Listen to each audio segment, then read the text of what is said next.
হরে কৃষ্ণ। আজ স্বয়ং একাদশী 25শে জুলাই শনিবার। এই একাদশী মাহাত্ম্যটি পাঠ করছি মাহাত্ম্য বই থেকে। মহারাজ যুধিষ্ঠির বললেন, হে কৃষ্ণ, আষাঢ় মাসে কৃষ্ণপক্ষের একাদশীর নাম কি?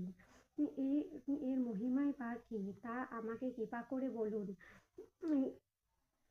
শ্রীকৃষ্ণ বললেন, ব্রহ্মা এই একাদশী সম্পর্কে দেবর্ষি নারদ যা বলেছেন আমি সেই আশ্চর্যজনক কথা আপনাকে বলছি। শ্রী ব্রহ্মা বললেন, হে নারদ, এই সংসারে একাদশীর মতো পবিত্র আর কোনো ব্রত নেই। সকল পাপ বিনাশের জন্য এই বিষ্ণু ব্রত পালন করা একান্তই আবশ্যক। এই ব্রত এই প্রকার পবিত্র, পাপনাশক এবং সকল অভীষ্ট প্রদাতা। একাদশী ব্রত না করে তাকে নরকগামী হতে হয়। আষাঢ়ের শুক্লপক্ষের এই একাদশী সায়নী নামে বিখ্যাত। ভগবান ঋষিকেশের জন্য এই ব্রত পালন করতে হয়। এই ব্রত সম্বন্ধে এক মঙ্গলময় পৌরাণিক কাহিনী আছে, আমি এখন তা বলছি। বহু বছর পূর্বে সূর্যবংশে মান্ধাতা নামে একজন ঋষি ছিলেন। তিনি ছিলেন সত্য প্রতিজ্ঞা এবং প্রতাপশালী চক্রবর্তী রাজা। প্রজাদের তিনি নিজেদের সন্তানের মতন করে পালন করতেন। তিনি রাজ্যে কোনো রকম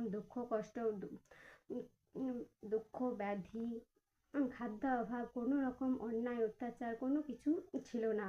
এইভাবে বহুদিন অতিবাহিত হলো, কিন্তু হঠাৎ দৈব দুর্ভিপাকে অতিক্রমে 3 বছর ওই রাজ্যে বৃষ্টি হয়নি।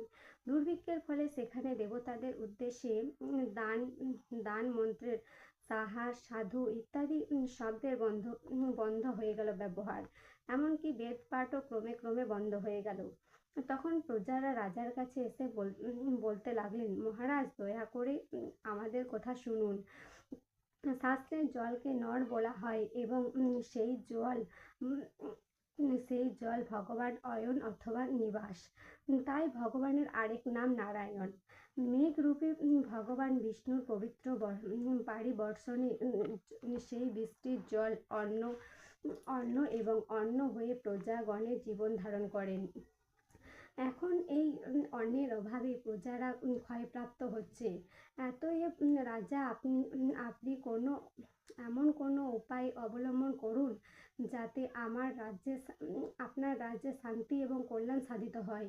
রাজা মান্ধাতা বললেন, ঠিক বলেছ। অন্ন থেকে প্রজার উদ্ভব হয়, অন্ন থেকে প্রজা পালন হয়।